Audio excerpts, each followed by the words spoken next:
Since the game released, I have been blasting maps with my level 81 Witchhunter, and I have sat down and used the new Maxroll planner right here to sum up all of my thoughts and experiences for you guys to follow. The link to this will be down in the description below, so if you just want to look at that, thank you for stopping by, clicking on the planner. If you need a little bit more explanation, I invite you to stay and listen to what I have to say. I do have multiple variants for you guys to follow. Not only do I talk about the leveling portion of the Mercenary or Witchhunter progression, but I also talk about the maps progression and my experience that I have so far. So first and foremost, we are starting with the leveling. I have leveled as Explosive Grenade. You can see the setup right here. You will find the passive tree right here. Very important, I do have a leveling tree and I do have a maps tree for you guys to follow.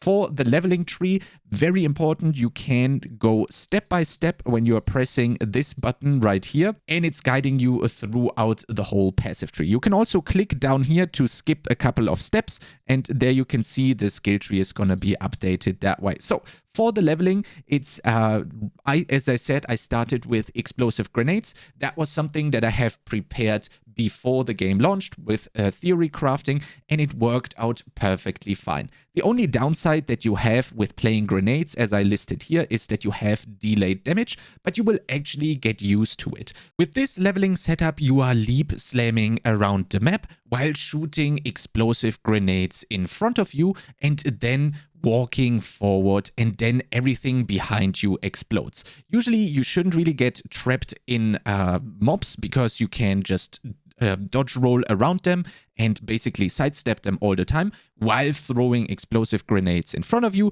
while everything behind you dies. This would be the leveling explosive grenade setup. Very important here is that the support gems are ordered in descending priority. So scattershot on the left side is the most important, while inevitable crit is the least important at the very end, and it's also only available later on. So if you follow this from left to right, for all of these, it's gonna be fine.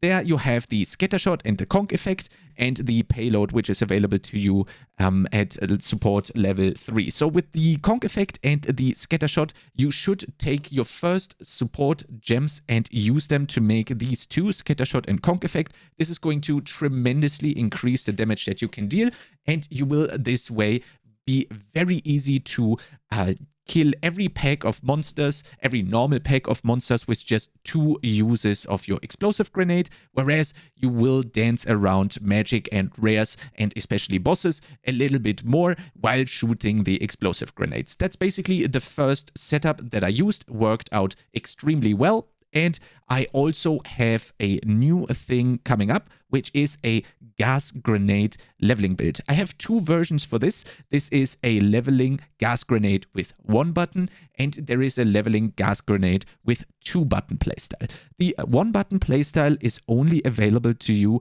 if you have a 4 link on your gas grenade. This one is not playable unless you have a 4 link on the gas grenade. Until then, you can play the leveling gas grenade 2 button, which again also has the exact same idea of sorting the support gems in order of priority. So scattershot is more important than payload, is more important than primal armament, and so on and so forth. The gas grenade is extremely strong because it has an immense damage scalar on the explosion right here with 468 on the level 20, and because it is also applying a very strong poison cloud, the 1 button build is actually only possible. In the 1 button build, you are going for corrosion, breaking armor equal to a poison damage dealt, and the demolisher increases that armor break, while armor explosion is triggering fire explosions every time one of the enemies in a pack gets their armor broken. This will trigger multiple armor explosions that are dealing damage, while the gas grenade itself also does damage. Here you can add the explosive shot back, which you will use only sometimes to maybe detonate the gas grenade, but looking at it objectively, this is basically a 1 button build. Again, very important. You can only play this when you have a 4 link for your gas grenade. Until then, I would very much recommend playing the gas grenade explosive shot setup. What you are doing here is you are now, instead of using the armor explosions and the poison damage of the gas grenade, you are now actually scaling the explosion from the gas grenade right here, which is the 468 that we mentioned before. You do this by using scattershot, payload, primal armament, fire infusion, and inevitable crit. This is very easily doable on a 3-link, and a 4-link just makes it even better.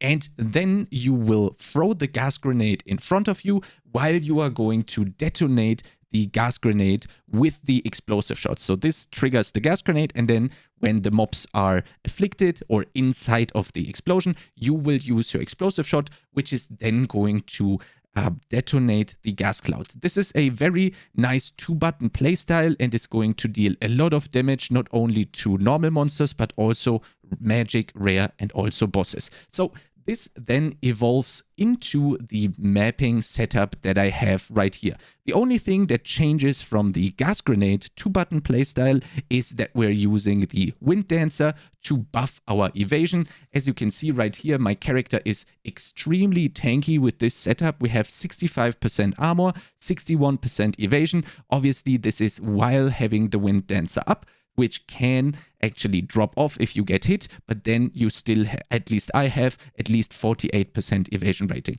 This is going to be a very good defensive combo for the start of going into your maps, because we will actually use a lot of armor right here on the tree to actually buff up our defenses, because you have so much damage on the Witchhunter specifically with all of the ascendancy nodes. Then you also very early on during the progression take the evasion and armor and evasion cluster right here. But then again, all of this is in the passive tree. Remember, we do have the leveling tree, which you can use for the explosive grenade. And then there's also the maps variant. Also make sure that if you want to level with the gas grenade, no matter if you want to do it the 1-button or the 2-button way, that you select the leveling gas grenade passive tree. Then for the gear, I do have a lot of the equipment set up here. Very important. The stats on the items are currently just absolute max rolls, which I beg you to just disregard the values completely and only look at the stats themselves. Very nice here as well is that you can click on the items to get a little bit more information, because if you look at the crossbow right here, for example, you might think that 258 increased physical damage is not available and you need accuracy for some reason. But if you click on the crossbow, you can actually see that the accuracy comes from a hybrid increased physical damage roll, because we want to scale our physical damage, and ideally on a bombard crossbow base. So ideally, if you find a crossbow, you are looking for the stats that you can find right here. Obviously, finding something like that is borderline impossible, but if you can hit 1, 2, or maybe even 3 out of the stats that you can find here, the crossbow is extremely good. Obviously, stuff like added fire damage, added cold damage, added lightning damage, leech is totally fine to get and is going to tremendously increase your overall damage. Don't throw these away.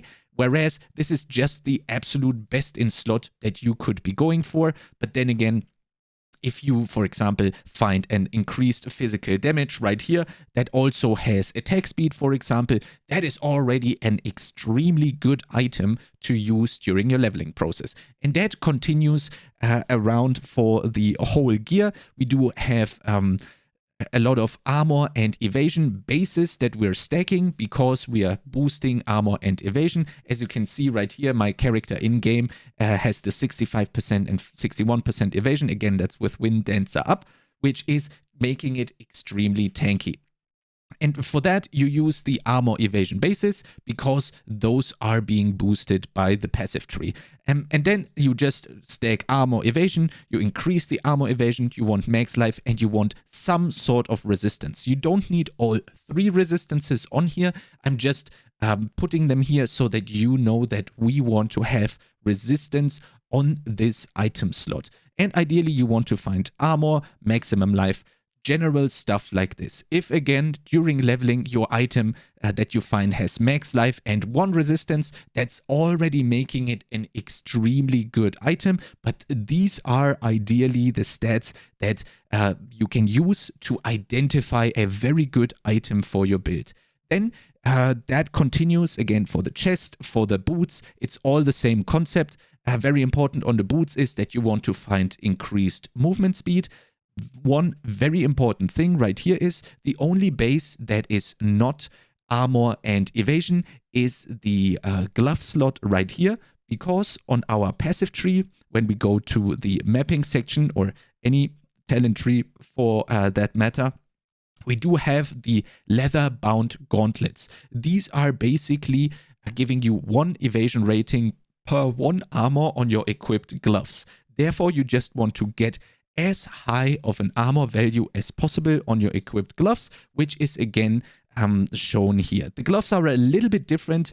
You want to be a little bit more offensive on the gloves, but again, same concept applies. If you can only find 1 of these stats on your leveling gear, that is already making it a very good item for the leveling process itself. I'll be pushing the character and the build even further right now. I'm live on the Twitch that is going to be linked down in the description below. There is so much more stuff that hasn't been uncovered yet. There is a possibility we can increase the damage of the 1-button gas grenade version even more. I do have a couple of ideas that we can still implement. Then there's also maybe a room for a cast on Ignite variant. We do have to explore all of these options. If you want to join me on the fun when it comes to finding out all of these things and seeing me blast through maps while answering all of your questions, then I suggest you check out the Twitch, again linked down in the description below. And if you like content similar to this, make sure to subscribe to this YouTube channel, and I'll see you next time.